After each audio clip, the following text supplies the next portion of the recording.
Okay, children, I hope all of you are clear with the previous two lessons. Today, I am going to start a new lesson in science.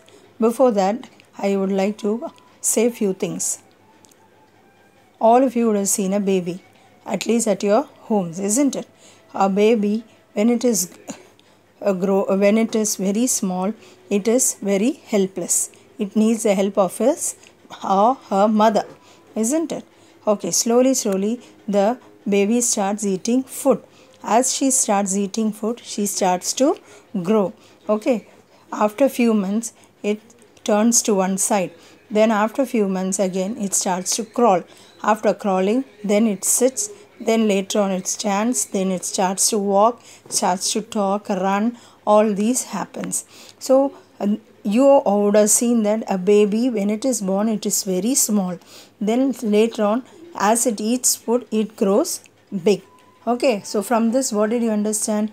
For anybody to grow, we need food. Food is a very basic need of all human beings. So the new lesson which I am going to teach you today is about food. Okay, all of you know that we need food. Food is one of the basic needs of human beings. Other than food, we need water and also air to live.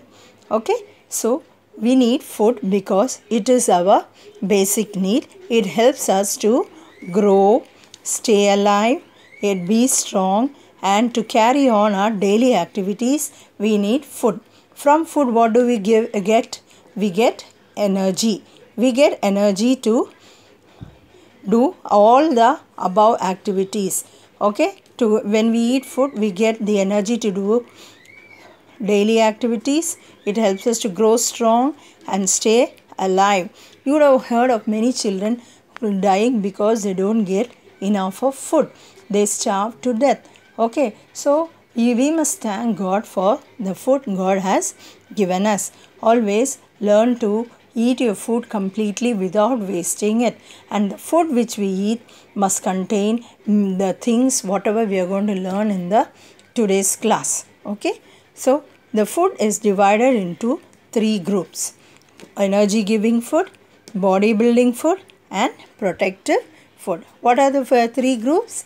Energy giving food, body building food, and protective food. What do you mean by energy giving food? Energy giving food means food which gives us energy to do work. That is called energy giving food. Which work? Like jumping, running, talking also you need some energy, isn't it?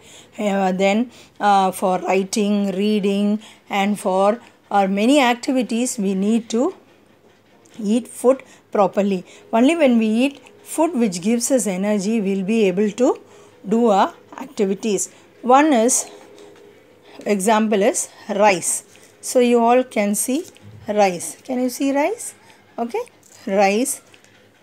What does rice contain? Carbohydrates. What does rice contain? Carbohydrates. And fat. Fat, you can see, you will get it from oil and also butter. Okay, and cereals. These are cereals and pulses like dal.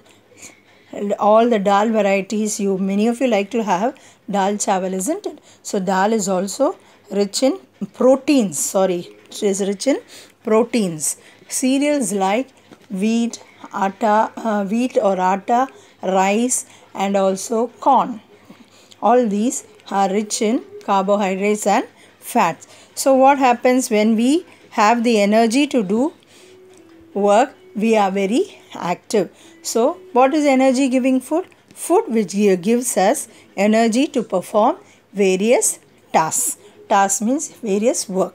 Are you all clear about energy giving food? Now the next one is body building food. Body building food means what? Food that gives us or helps us to keep our bones and muscles strong. Now what you do?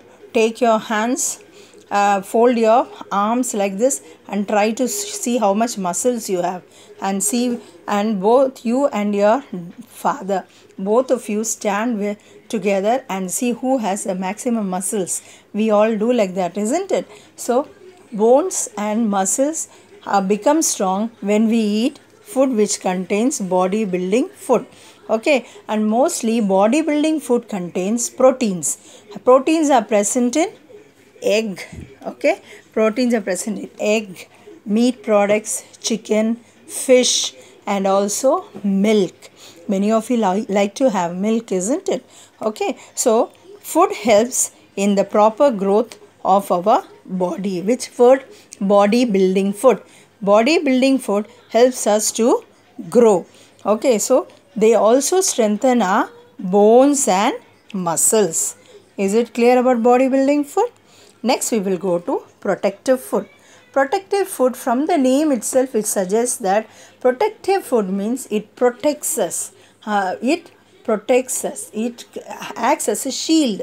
Okay, it acts as a shield. You would have seen in advertisements in the TV, isn't it, about Dettol and all, how they show the Suraksha like that. So that is called protection. Okay, fruits and vegetables protect our body from diseases. Okay, from diseases. Fruits and vegetables protects us from diseases. Fruits like apple, orange, and vegetables, all these are helpful in protecting our body from diseases. It keeps our body immune. That is, no disease will come near us. It acts as a shield. It protects us like dishum. Okay, understood? So that is what is meant by protective food. Now are you all clear about this? Shall I go to the next one? Okay. Next, we are going to learn about sources of food. There are sources of food means what? Food, from where do we get? We get food from plants and also animals. What are the things we get from plants? Oil, oxygen, fruits, vegetables, cotton, jute, cereals, pulses, tea, coffee, rubber and wood. Okay, and from animals we get wool, milk, egg, chicken, meat products, okay, fish. All these we get from animals.